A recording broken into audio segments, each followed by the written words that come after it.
기도하고 수요 성경 강해 시작하도록 하겠습니다.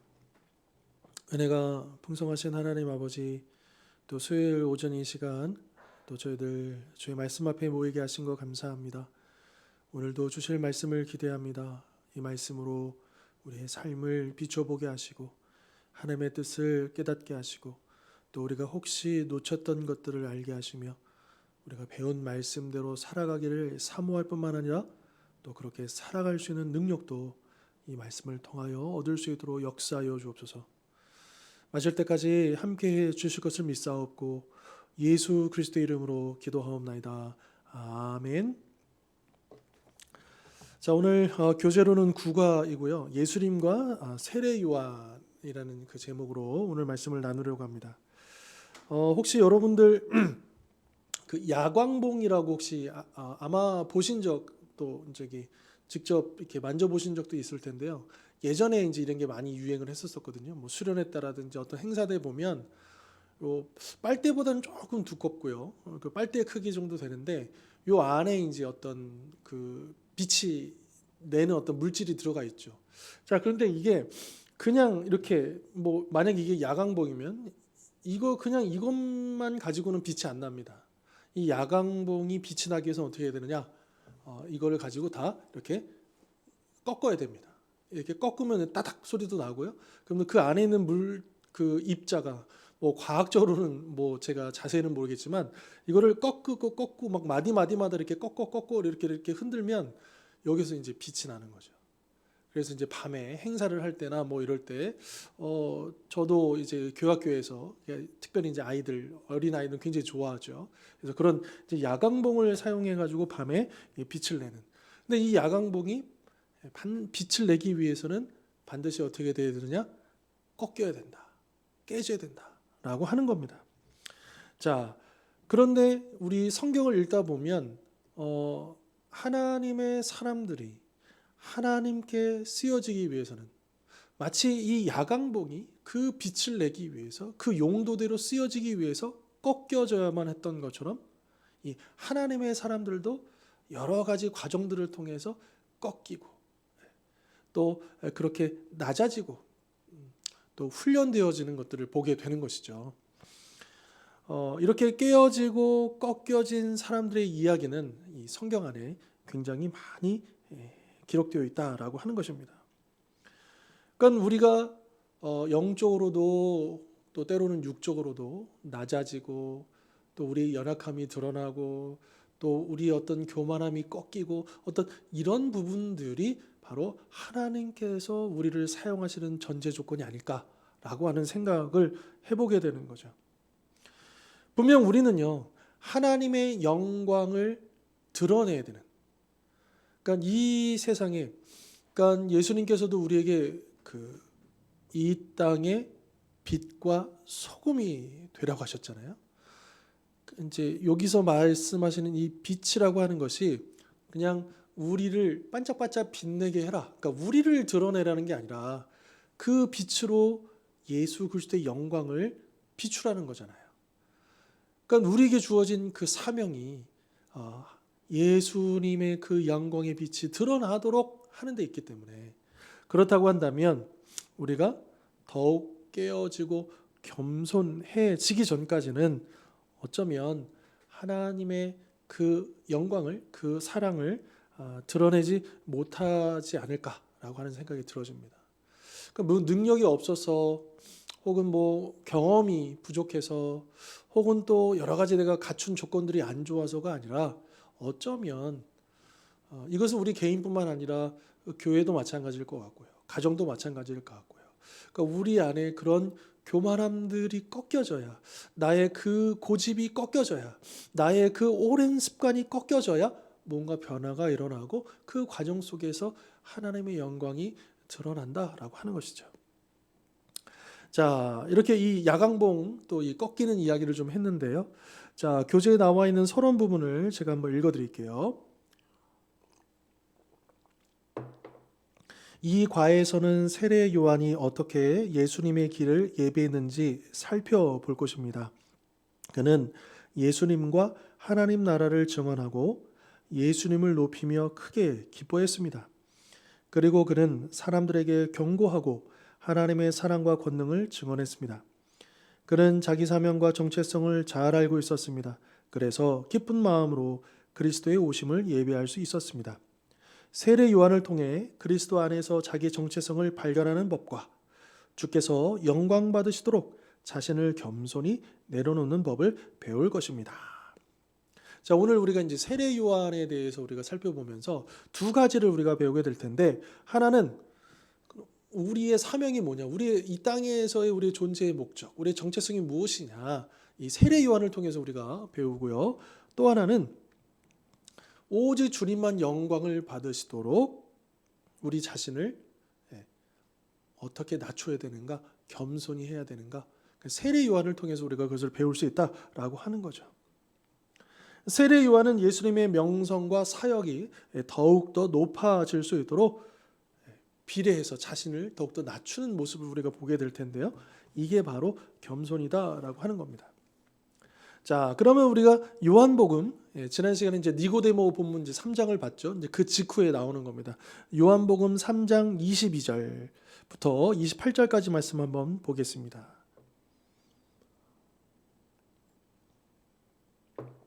요한복음 3장 22절부터 28절까지 우리 교재로 98페이지고요. 22절로 28절의 말씀 제가 봉독하겠습니다. 그 후에 예수께서 제자들과 유대 땅으로 가서 거기 함께 요하시며 세례를 베푸시더라. 요한도 살렘 가까운 에논에서 세례를 베푸니 거기 물이 많음이라. 그러므로 사람들이 와서 세례를 받더라. 요한이 아직 옥에 갇히지 아니하였더라. 이에 요한의 제자 중에서 한 유대인과 더불어 정결 예식에 대하여 변론이 되었더니 그들이 요한에게 가서 이르되 랍비여, 선생님과 함께 요단강 저편에 있더니 곧 선생님이 증언하시던 이가 세례를 베풀매 사람이 다 그에게로 가더이다. 요한이 대답하여 이르되 만일 하늘에서 주신 바 아니면 사람이 아무것도 받을 수 없느니라. 내가 말한 바 나는 그리스도가 아니요 그의 앞에 보내심을 받은 자라고 한 것을 증언할 자는 너희니라. 아멘. 자, 여기 이제 22절에 그 후에라고 하는 것은 그 앞에 있었던 내용들, 니고데모와의 그 만남 이후에 이제 이 이야기가 소개되고 있는 것이죠. 자, 여기 보니까 예수님도 이제 이 유대 지역에 내려오셔서 세례를 베푸시고 또 세례 요한은 원래 하던 대로 또 세례를 베풀고 있었던 겁니다.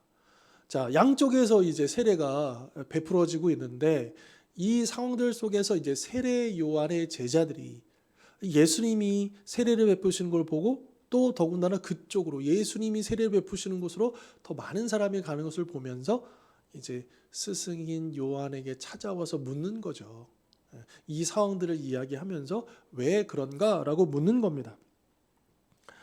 어쩌면 이 제자들은, 세례 요한의 제자들은 시기심이 있을 수도 있어요. 원래는 우리가 원조인데, 뭐 보통 이제 그 장사하시는 식당 같은 보면 막 이렇게 저기 장충동에 가면 저 족발이 유명하잖아요. 근데 거기 가면 다 원조라고 붙어 있어요. 그러니까 자기네가 제일 먼저 시작했다는 거죠. 그러니까 그런데 이제 거기에 이제 또 하나 둘씩 집들이 생기면서 거기가 하나의 타운처럼 돼가지고 많은 사람들이 거기에 모이게 되는데, 이 세례 베푸는 이 사역도 사실은 예수님보다는 세례 요한이 먼저 시작한 건데, 그런데 막상 예수님이 세례를 주시고 그쪽으로 사람들이 더 많이 가니까 이 세례 요한의 제자 입장에서는 그런 마음이 안 들 수가 없겠죠. 그래서 그런 부분도 있었을 것이고, 그리고 도대체 이런 상황이 어떻게 된 건가, 그 세례 요한의 말도 들어보고 싶었던 건 아니겠습니까? 그래서 그런 의구심을 가지고 찾아와서 물었다라고 하는 겁니다. 사실은 우리도 이제 그럴 때가 있어요. 이렇게 나보다 나랑 비슷해 보였고 나랑 그냥 별 차이 없었던 누군가가 나보다 훨씬 더 뭔가를 더 잘해내고, 이거는 이제 개인만이 아니라 교회도 마찬가지일 거고요. 남이 더 잘 되고 성공하고 뭐 이렇게 되었을 때 내가 의도하진 않지만 우리도 모르는 가운데 이렇게 열등감이 찾아올 수가 있는 거죠.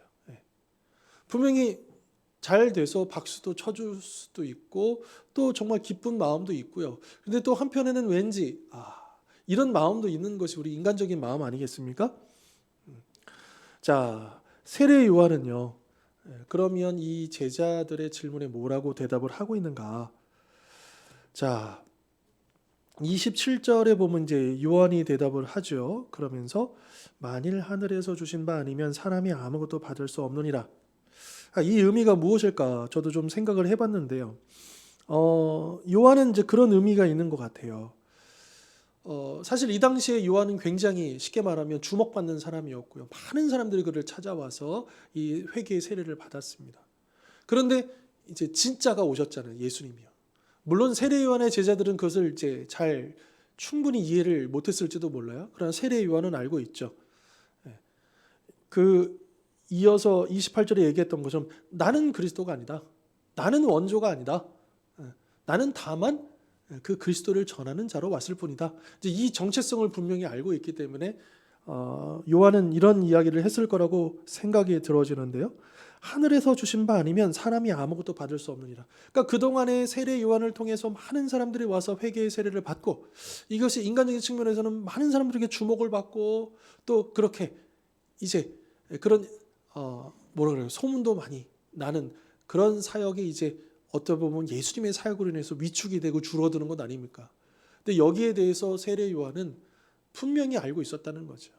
그동안에 내가 했던 그 모든 사역들도 하늘에서 주신 그 권세가 아니었으면 하나님의 뜻이 아니었으면 할 수 없었던 것이다. 뭐 내가 잘나가지고 내가 무언가 열심히 해서 이룬 사역이 아니고 하나님께서 허락해 주신 사역이고 그리고 특별히 나는 그분이 오시기 전까지 외치는 자로서 그 길을 준비하는 자로서의 그 사명이었다라고 이야기를 하는 것이죠. 그래서 세례 요한은 제자들에게 나는 그리스도가 아니다. 나는 주목받을 자가 아니다. 나는 주인공이 아니다. 진짜 저분이 진짜 그리스도이신 저분이야말로 주목을 받으셔야 되고 저분의 사역이 일어나야 된다라고 하는 것을 이야기를 해주는 것입니다. 자, 여기 보면 세례 요한의 이 대답 속에서는요, 뭔가 배 아픔, 또 열등감, 뭐 이런 게 느껴지지 않아요. 오히려 잘 됐다. 내가 사실은 바라던 바가 이루어지고 있다라고 하는 그런 내용인 것이죠. 세례 요한이 그럴 수 있었던 것은 자기가 어떤 사명을 가지고 있었는 걸 분명히 알았다는 거예요. 자기는 주목받아야 될 그리스도가 아니라 주목받으셔야 될 그 그리스도를 증거하는 그분이 오실 길을 예비하는 자로서의 사명이라는 것을 분명히 알았다는 거죠. 그리고 자기의 사명을 잘 감당했기 때문에 이제 예수님께로 사람들이 가게 되는 것을 보면서 내가 나에게 주어진 사명을 잘 감당했구나. 어쩌면 자기 만족도 있을 수 있고요. 뿌듯함도 있을 수 있고요. 그러니까 배 아픔이 아니에요. 어떤 예수님과의 어떤 경쟁 관계도 아니에요. 열등감도 아니에요. 다만 그것으로 족한 거예요. 흐뭇하게 바라보는 거예요. 그렇지. 내가 지금 보고 있는 일들 내가 열심히 하나님께서 나에게 맡겨주신 사명을 감당했기 때문이다라고 하는 것을 그는 깨닫고 감사할 수 있었고요. 그래서 그는 억지로가 아니라 너무나도 자연스럽게 자기 자신을 낮추고 겸손할 수 있었다라고 하는 것이죠. 자, 그런데 세례 요한만 이런 사명을 받은 게 아니라는 겁니다. 오늘 우리들도 세례 요한처럼 내가 주목받고 내가 드러나야 하는 것이 아니라 나를 통해서 예수님이 나의 헌신과 수고를 통해서 십자가의 은혜만이 드러나야 한다라고 하는 것이죠. 이것이 우리에게 주어진 사명이죠. 우리가 누군가의 복음을 전한다? 그러면 우리는 그들을요 나에게로 인도하는 게 아니잖아요. 그 영혼을 예수님께 인도하는 거잖아요. 그 영혼이 예수님을 바라보도록. 여러분 우리가 전도할 때도 제일 좋고 가장 원하는 것은 이제 우리 교회로 데리고 이제 같이 오는 거죠. 우리 교회 등록을 시키는 거죠. 그러나 그것이 우리의 궁극적인 목적은 아니에요. 제일 좋은 것은 우리 교회에 오는 것이지만 그러나 여러 가지 상황상 우리 교회에 올 수 없을지라도 그래도 그 영혼이 예수님을 바라볼 수 있고 예수님을 믿을 수 있다면 그것으로도 우리가 기뻐할 수 있어야 한다라고 하는 것이죠. 왜? 우리에게 주어진 사명은 단지 내 사람, 우리 교인을 만드는 데 있는 게 아니라 예수님의 사람으로 만드는 데 있고 예수님의 제자로 세우는 데 있지 않습니까? 그렇기 때문에 우리가 분명히 나의 사명이 무엇인지를 분명히 알고 있어야 되고 또 그 일들을 기쁨으로 감당할 수 있는 믿음이 우리에게 필요하다. 우리의 사명은 사람들에게 예수님을 가르쳐 보여주는 것이죠. 그리고 그 일에 방해가 되지 않도록 우리는 늘 최선을 다해야 한다라고 하는 것입니다. 개인도 그렇고 교회도 그렇고요. 교만함으로 자기 영광을 추구할 때마다 우리는 더 많은 관심을 사람들에게 끌기 위해서 어떻게 하느냐? 우리는 이게 좋고요, 저게 좋고요. 그러니까 어필한다 그러죠. 자꾸만. 그런 함정에 빠질 위험성이 있다라고 하는 겁니다. 우리가 분별할 줄 알아요. 어쩌면 종이 한 장 차이일 수 있어요. 당연히요. 우리 교회 오세요. 우리 교회는 이게 좋아요. 이게 나쁘다는 게 아닙니다. 당연히 할 수 있어야 되죠. 하지만 우리가 종이 한 장 차이로 우리가 교만해지지 않도록 늘 깨어 있어야 된다. 그것을 분별할 줄 알아야 된다.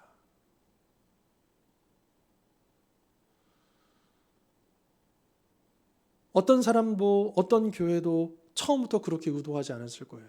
그런데 뭔가 잘 되고 사람들에게 주목을 받기 시작하고 소문이 나기 시작하고 또 교회 같은 경우는 막 성장하고 커지고 막 이러다 보면 이제 이게 나중에는 의도하지 않을지라도 점점 더 그 사람들에게 어필하고자 함이 더 부각되면서 분명히 예수를 말하지만 분명히 복음을 이야기한다라 하지만 그러나 거기에 보면 예수님이 보이지 않고 그냥 그 교회의 어떤 화려함, 어떤 그 교회의 어떤 특별한 어떤 요소들 여기에 사람들이 주목하는 경우가 생길 수가 있다라고 하는 거죠.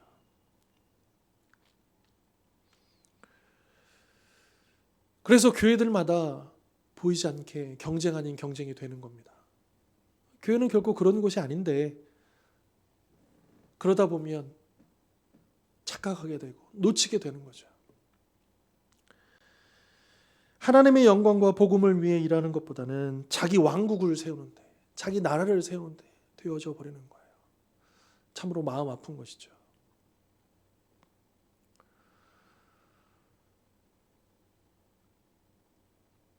누구도 처음부터 그렇게 의도하지 않았을 겁니다. 그랬다면 하나님께서 그런 축복을 주셨겠습니까?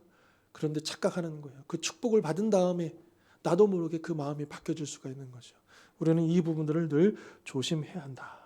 그리고 그럴 때마다 우리는 세례 요한을 기억해야 된다.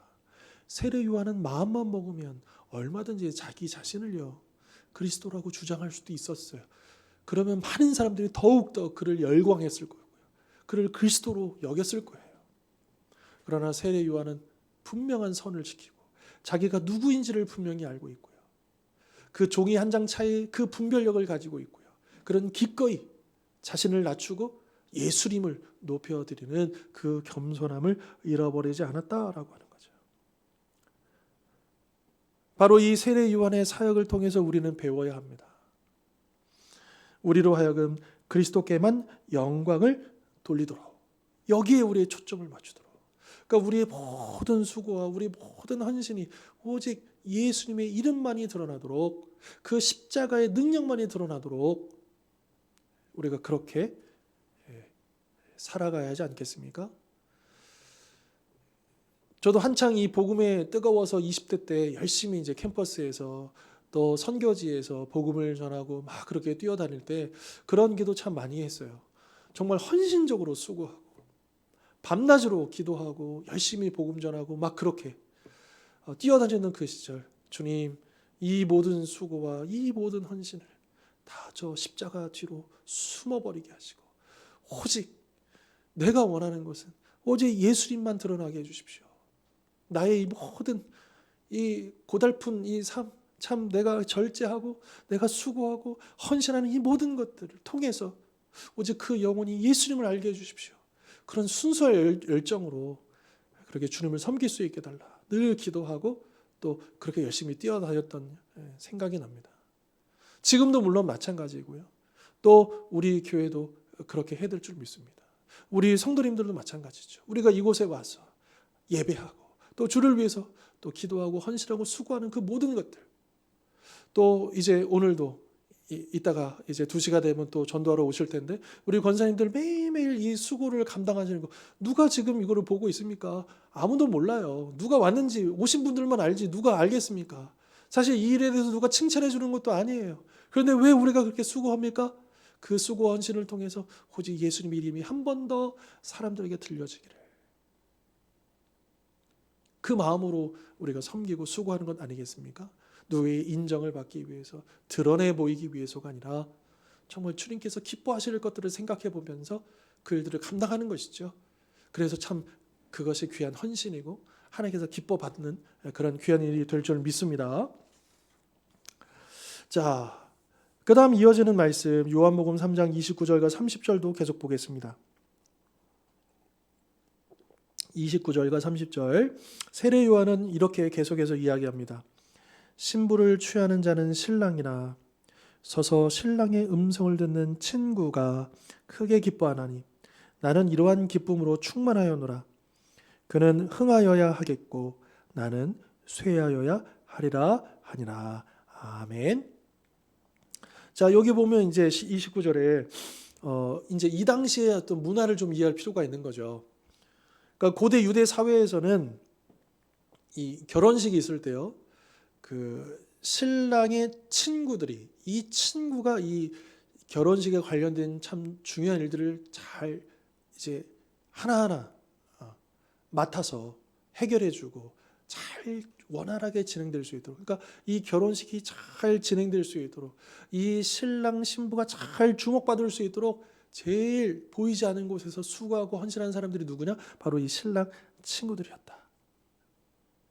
사회도 보기도 하고, 그러니까 이제 들러리 같이. 여러분, 들러리들은 들러리들이 주목받는 게 아니잖아요. 그 들러리들이 섬기는 그 신랑 신부가 주목을 받는 거잖아요. 그날의 주인공이잖아요. 그렇게 해서 결혼식이 잘 진행되면 얼마나 기쁜지 모르는 거죠.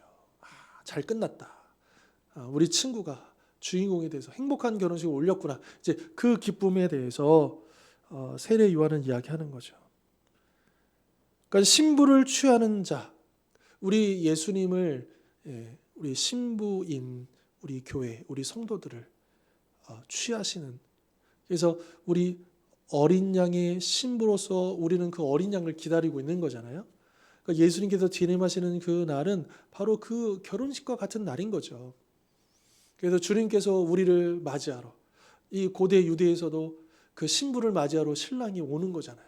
그런 것처럼 우리 주님께서도 당신의 신부인 우리를 데리러 오시는 거죠. 우리를 이곳에 와서 어디로 데리고 가십니까? 영원한 한 나라로 데려가기 위해서 신랑 되신 우리 주님께서 오시는 것 아니겠습니까? 자, 그리고 이 30절에 보면 그는 흥하여야 하겠고 나는 쇠하여야 하리라. 여기 보면 이제 2번 반복된 표현이 있는데 뭐냐? 뭐뭐 하여야 한다라고 하는 단어가 2번 반복돼요. 그러니까 예수님은 흥하여야 하겠고 세례 요한 나는 쇠하여야 하리라. 뭐뭐 하여야 하리라. 이렇게 요 하여야 한다라고 번역된 이 원문, 헬라어 원문은요, 하나님의 단호한 뜻을 포함을 한다라고 하는 거죠.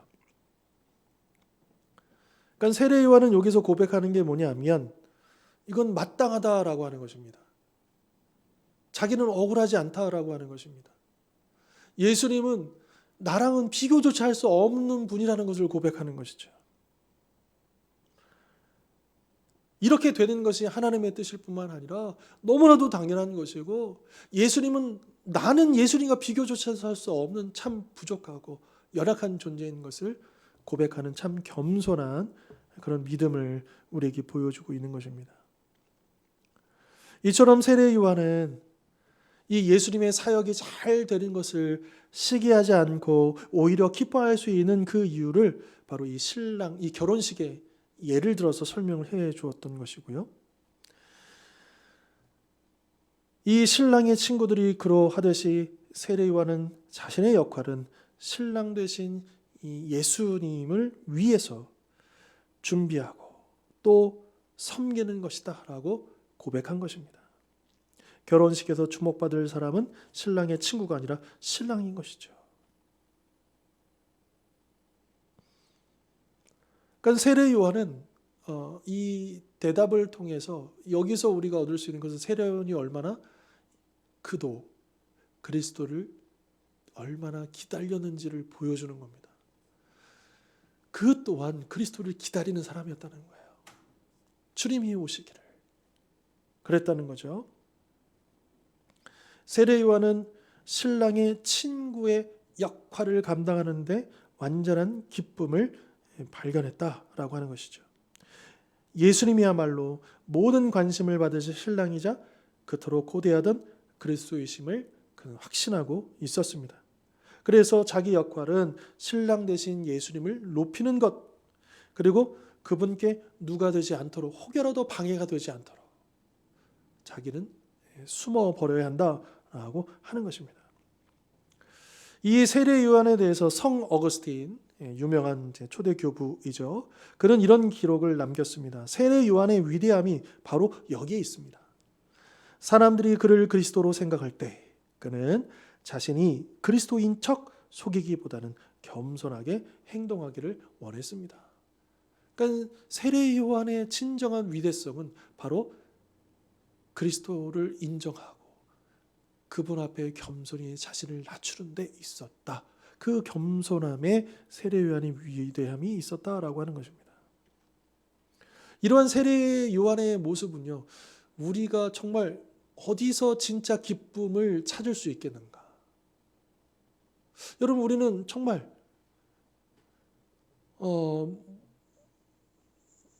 뭐라고 설명해야 될까요? 일이 잘 성공해서 1등을 해가지고 합격을 해가지고 그래서 우리가 얻는 기쁨도 참 감사하고 좋은 기쁨이죠. 그런데 그것은 이제 나에게 어떤 유리하게 생기고 어떤 나에게 뭔가 더 좋은 일이 생기고 사실 그 기쁨은요, 믿음이 없는 세상 사람들도 얼마든지 할 수 있는 기쁨, 누릴 수 있는 기쁨입니다. 그런데 오직 예수님을 믿는 자들이 누릴 수 있는 기쁨이 뭐냐? 나의 수고 헌신을 통해서 예수님이 높아지시고 예수님이 주목받으시고 예수님의 그 십자가 은혜가 드러나는 것, 그것을 지켜보는 그 기쁨이 있다라고 하는 거죠.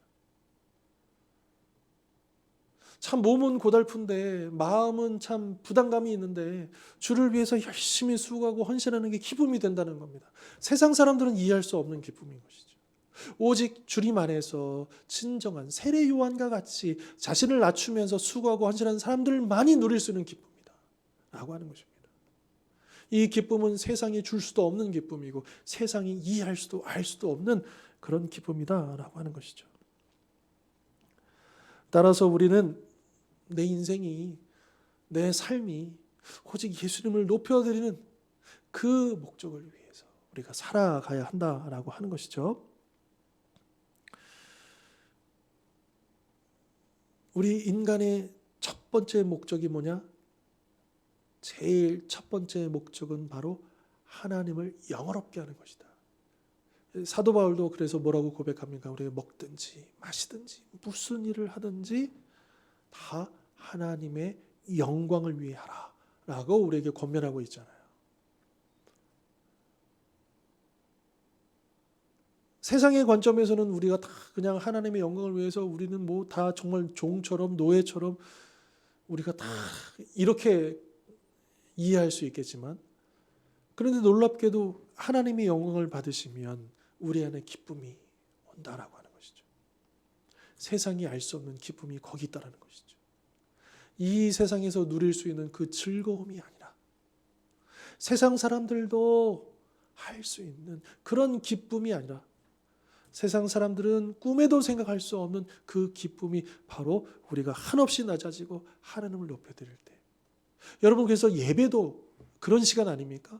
예배의 의미가 무엇입니까? 하나님을 높이는 시간이죠. 우리를 낮추는 시간이죠. 그런데 그 시간이 기쁨으로 충만할 수 있다라고 하는 거예요. 우리가 그것을 경험해야 된다는, 이 진짜 기쁨을 더 많이 우리가 누려야 된다고 하는 것이죠. 우리는 과연 어디서 기쁨을 찾고 있습니까?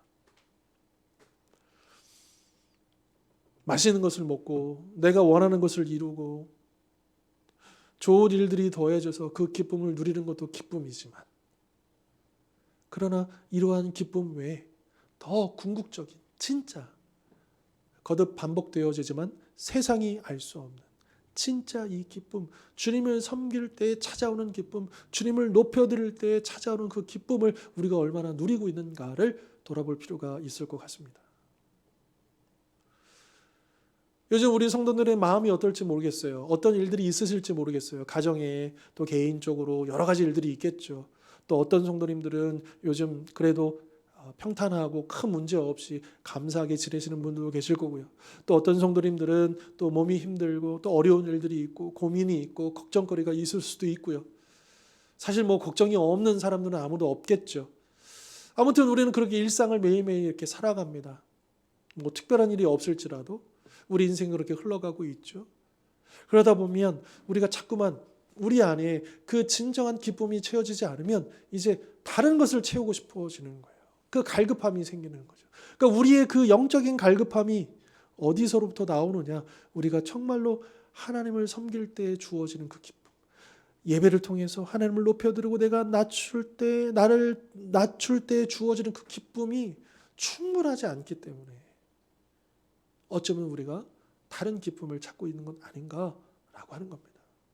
우리 안에 만족은 어디서 오겠는가? 진정한 기쁨은 어디서 오겠는가? 우리 다시 한 번 더 생각해 보고요. 우리는 더욱더 우리 자신, 우리의 이름이 아니라 예수님의 이름이 높아지기를, 그 거룩한 목적을 가지고 우리의 삶을 살아가야 될 점이 있습니다. 자, 우리 다음 이제 계속 말씀 볼 텐데, 이어지는 요한복음 3장 31절로 36절입니다.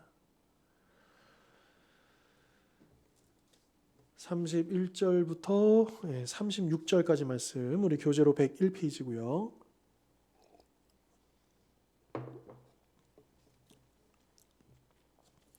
자, 이 말씀은 이제 또 한 단계 다른 이제 결이 나오는데, 그러니까 세례 요한은 단지 예수님이 높아지신 걸 지켜보는 그 기쁨만 누리는 자가 아니었고, 그는 더 적극적으로 그분이 높아지시기 위해서 그는 그분의 복음을 전하는 자였다라고 하는 것을 여기서 우리가 볼 수가 있습니다. 31절로 36절의 말씀 제가 읽겠습니다. 위로부터 오시는 이는 만물 위에 계시고, 위로부터 오시는 분은 이제 예수님이겠죠.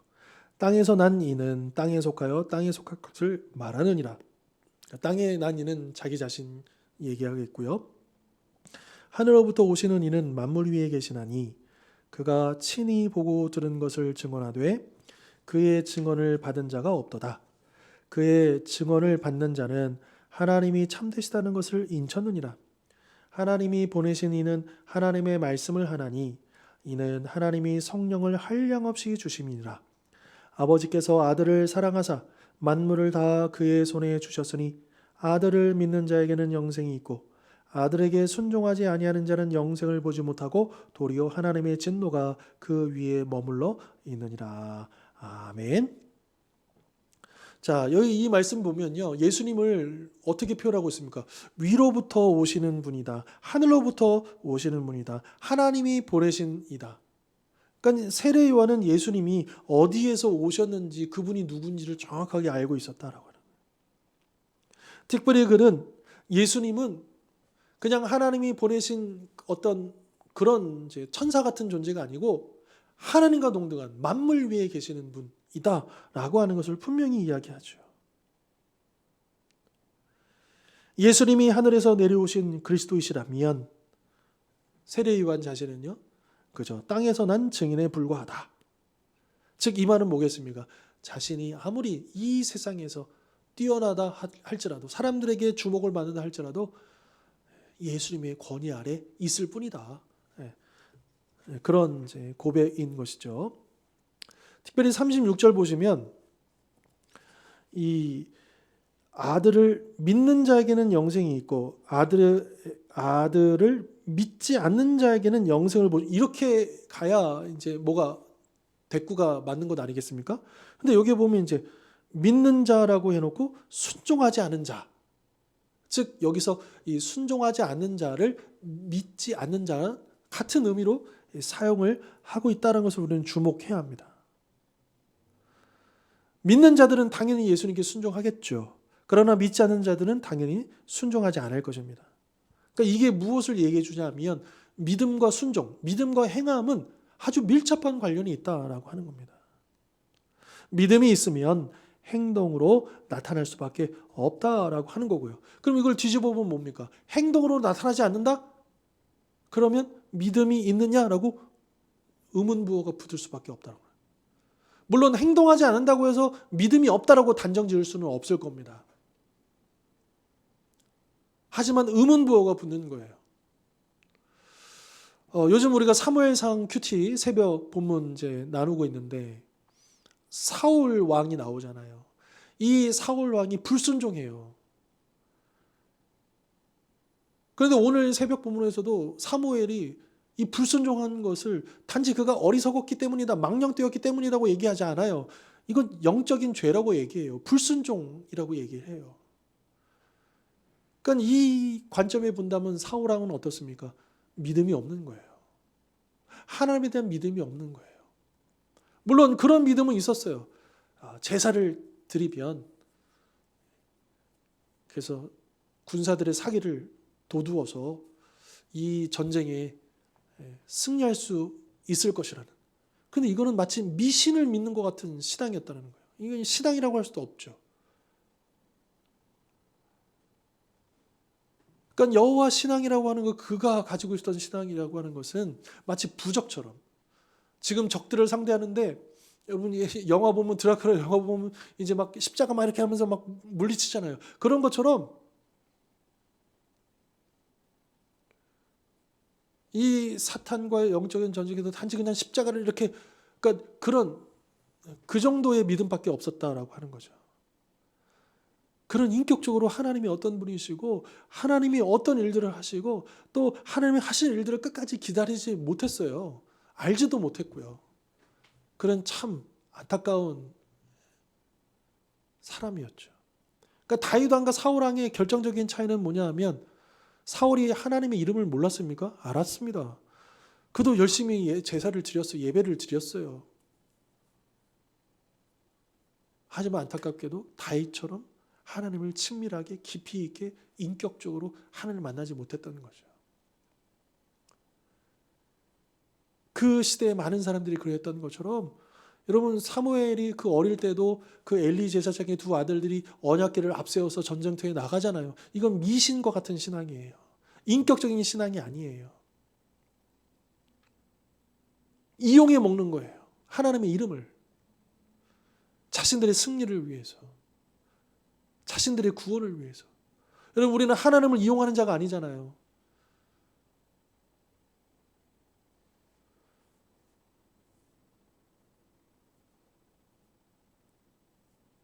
믿음과 순종, 즉 행함은 뗄래야 뗄 수 없는 동전의 한 양면과 같다. 성경은 절대로 믿음과 행함을 대조하지 않습니다. 왜요? 믿음과 행함은 하나이기 때문에. 오히려 성경은 믿음과 행함을 대조시키는 게 아니라 인간의 의와 하나님의 의를 대조시키죠. 인간의 공로와 하나님의 은혜를 대조시키죠. 믿음과 행함을 대조시키지는 않습니다.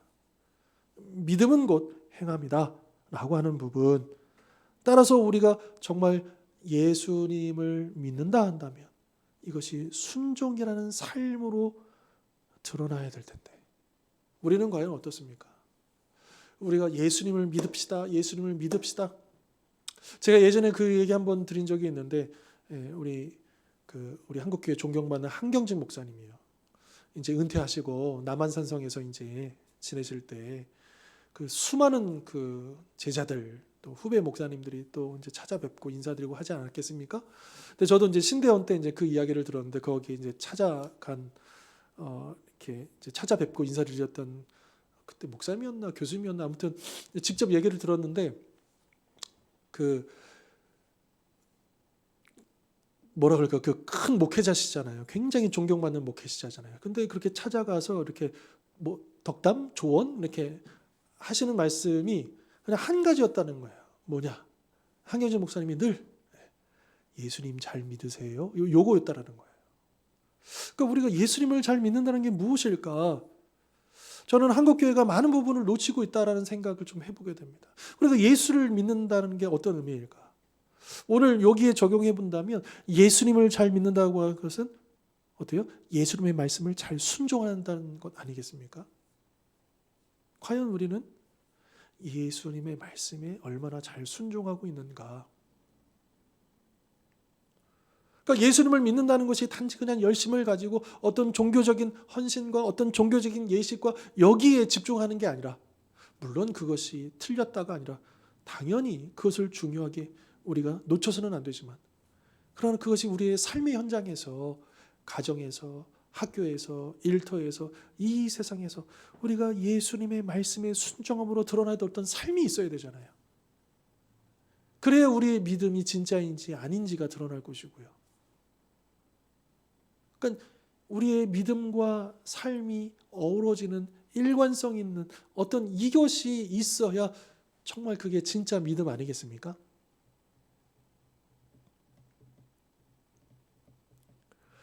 자, 방금 읽었던 말씀을 좀 정리해 보면, 자, 이렇게 이야기를 하는 거예요. 예수님은 하늘에서 오신 분이고 세례 요한 자신은 땅에서 태어났을 뿐이다. 예수님은 하나님의 말씀을 직접, 왜요? 예수님만이 하늘을 직접 창조하실 뿐만 아니라 그 하나님과 함께 하셨던 분이시잖아요. 그러니까 진짜 하나님의 말씀을 선포하시고, 세례 요한은요, 그 하나님의 말씀을 선포하시는 예수님을 증언하는 자. 차이가 나죠. 예수님은 성령님과 영원한 생명을 주시는 분이시고요. 세례 요한은요, 예수님의 바로 그러한 것을 증언하는, 그것을 확증해주는 자에 분명하다. 그러니까 분명 세례 요한의 증언은 중요하지만 그것 또한 땅에서 비롯된 것임을 명심해야 한다. 이처럼 세례 요한은 예수님의 정체성에 관해 증언하는 동시에 믿지 않는 자, 순종하지 않는 자, 즉 그런 예수님을 거절할 경우 맞아야 하는 결과, 아까 뭐라 그랬습니까? 순종하지 않은 자는 영생을 보지 못하고 도리어 하나님의 진노가 임할 것이다. 이렇게 경고했잖아요.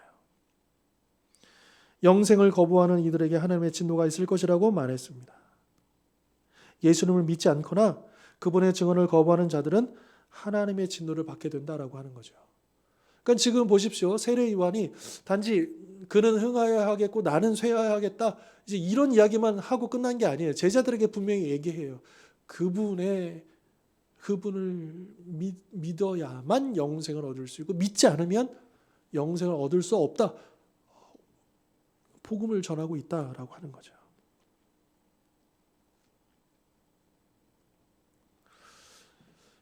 이 세례 요한이 증언한 이 말씀 속에서 우리가 발견할 수 있는 건 뭐냐? 은혜로우시고 또 오랫동안 참으시고 기다리시는 하나님께서는 우리에게 영원한 생명을 주시기 위해서 이제 죄에서 떠나 예수님을 영접하고 하나님의 자녀로서 살아갈 것을 명령하십니다. 그러나 끝까지 이것을 거부하면, 그러니까 하나님이 그냥 공의만 내세우시고 공의로우신 하나님이시라면 당장에도 이 세상은 다 멸망해야 될 것이고 하나님 앞에 설 사람이 없잖아요. 그런데 우리를 살리시기 위해서 당신의 독생자 예수 그리스도를 내어주시고 그 은혜를 베풀어 주신 거잖아요. 그렇기 때문에 이 은혜 다음, 이 은혜, 우리가 구원받을 수 있는 이 때가 지나고 나면 하나님은 그 베풀어 주신 은혜만큼이나 더 철저한 의로운 심판을 하실 것이다 라고 하는 것이죠. 세례 요한은 단순히 그리스도의 영광을 전했을 뿐만 아니라 하나님의 진노에서 구원받는 길에 관해서도 증거했다. 예수님이 누구신가도 얘기했지만 예수님을 통해서 우리가 구원받아야 한다라고 하는 것도 복음을 전했다라고 하는 것이죠.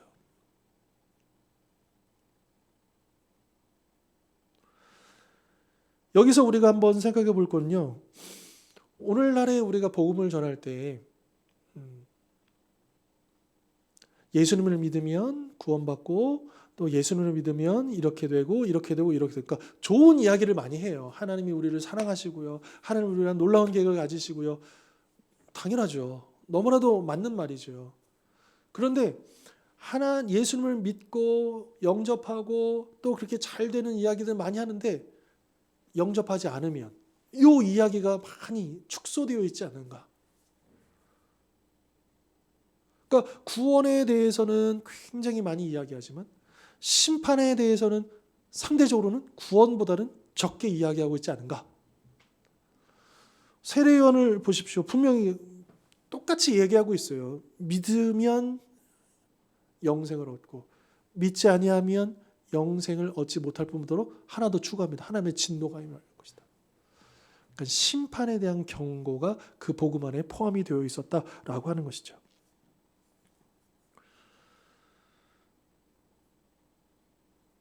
그래서 어쩌면 우리가 이 복음을 전할 때 인간적으로는요. 좋은 소식이니까 좋은 이야기를 더 많이 해야 된다고 생각할 수 있어요. 하지만 우리가 말씀 속에서 분명하게 깨달을 것은 뭐냐? 이 구원에 대한 소식과 더불어서 심판에 대한 이야기도 분명히 해줘야 된다는 거예요. 그래야 올바른 복음을 전하는 것이다 라고 하는 것이죠.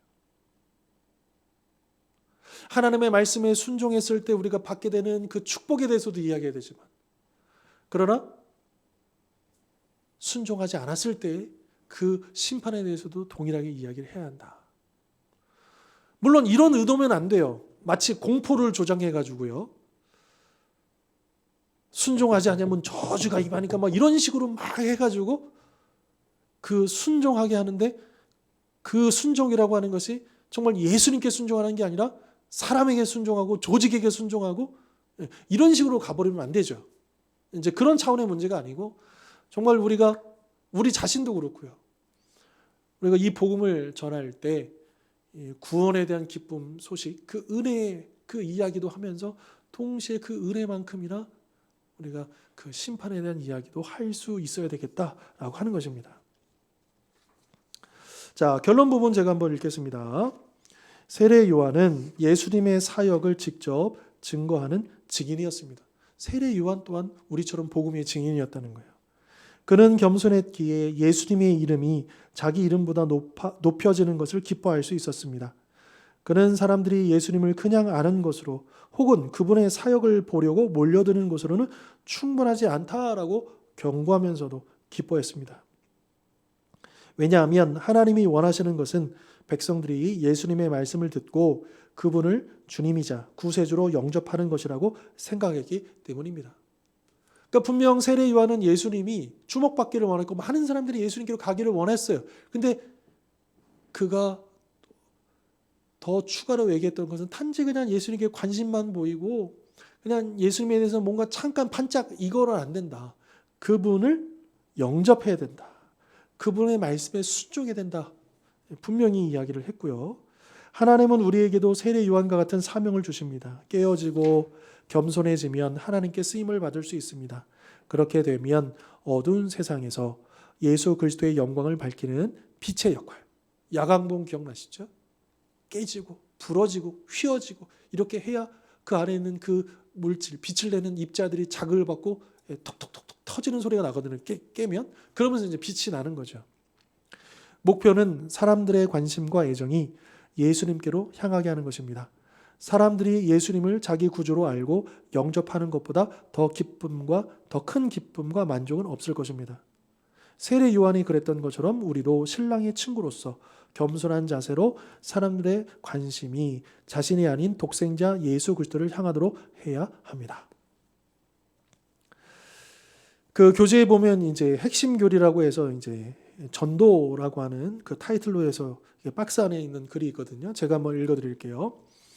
모든 민족을 제자로 삼는 것은 모든 그리스도인과 모든 교회의 의무이자 특권입니다. 하나님의 성령으로 영이 거듭났다는 것은 다른 사람들을 사랑하는 사람으로 거듭났다는 뜻입니다. 우리 지난 시간에 니고데모의 주제에서 이 거듭남에 대해서 얘기했잖아요. 우리가 거듭나서 이 구원받았다라고 하는 것은 결국 사랑하는 사람으로 거듭났다. 그 영혼을 사랑하는 사람으로 거듭났다는 뜻이라는 거예요. 따라서 모든 그리스도인이 행하는 선교적 노력은 거듭난 사람이 행해야 하는 필수적인 영적 생활에 근거하며 그리스도의 가르침 속에 분명히 그리고 반복적으로 나타나는 명령입니다. 그리스도인의 삶의 모습을 눈앞에 보여주고 말로 증언함으로써 잃어버린 자들을 그리스도께 인도하고자 끝없이 노력하는 것은 모든 하나님의 자녀에게 주어진 의무입니다. 세례 요한은 자신이 신랑이 아니라 신랑의 친구임을 밝혔죠. 신랑의 친구로서 낮은 자세를 보이고 결혼하는 신랑을 보고 기뻐하는 것이 그가 맡은 책임이었다. 그는 고백했습니다. 예수님은 신부를 위해 목숨을 내어주기 위해 위로부터 오신 신랑이시고요. 우리는 바로 그 예수님의 말씀을 영접하고 믿음으로써 우리 주님의 신부가 된다라고 하는 것입니다. 자, 우리가 오늘 말씀을 통해서 우리 꼭 기억해야 될 것, 자, 야광봉처럼 우리가 꺾여야 되겠다. 우리의 고집이 꺾여야 되겠다. 우리의 어떤 인간적인 무언가가 좀 꺾여야 되겠다. 우리 교만함이 좀 꺾여야 되겠다. 우리가 더 겸손해져야 되겠다. 그래야 우리가 하나님 앞에 더 귀하게 쓰임받을 수 있겠다라고 하는 것이고요. 그래서 우리가 이 야광봉처럼 이 어두운 세상에 예수 그리스도의 그 영광을 드러내기 위해서는 더 겸손하게 나를 낮추고 하나님을 높이는, 그리고 그 과정에서 더 그 큰 기쁨을 우리가 누려야 되겠다라고 하는 것이고요. 우리의 모든 수고 헌신은 십자가 뒤로 다 숨기고 오직 예수 그리스도의 영광만을 자랑하는 그런 삶을 살아야 되겠다. 특별히 우리가 복음을 전할 때 심판의 메시지를 축소하지 말고 분명 구원의 복음을 전하되 심판의 경고도 있지 않는 균형 있는 복음을 전해야 되겠다. 이 말씀들 오늘 그렇게 내용을 좀 정리해 보면 좋을 것 같습니다. 자, 오늘 주신 이 말씀들처럼 하나님께 쓰임 받고 그리스도의 영광을 이 어두운 곳에 드러내기 위해서 나 자신을 낮추고 또 겸손히 또한 우리 안에 있는 그 고집과 교만을 꺾고 그렇게 해서 하나님의 복음의 도구로 쓰임 받는 우리 모든 성도님들 되실 수 있기를 주님의 이름으로 축원합니다. 기도하겠습니다. 하나님 아버지, 우리는 이 어두운 세상에 예수 그리스도의 영광을 드러내기 위해 보냄을 받았습니다. 선택을 받았습니다. 우리가 영적인 야광봉이 되어서 이제 우리의 교만함을 꺾고 겸손히 주님을 높여드리는 삶을 살게 하여 주옵소서. 우리의 삶으로 우리의 믿음을 이제 순종의 열매로 거두게 하여 주십시오. 주님, 우리가 사람들에게 복음을 전할 때 이 구원의 기쁨도 전해야 되겠지만 심판의 경고도 잊지 않는 균형 있는 복음을 전할 수 있게 해 주십시오. 무엇보다 우리 사랑하는 가족들 중에 또 우리 이웃들 가운데 아버지 하나님, 그들이 정말로 이 복음 앞에 문을 열고 또 하나님의 심판 앞에 두려움을 가지고 나올 수 있기를 더욱 기도하고, 그래서 우리 주원의 모든 가정들마다 귀한 회심의 역사, 회개의 역사, 회복의 역사가 일어날 수 있도록 축복하여 주시옵소서.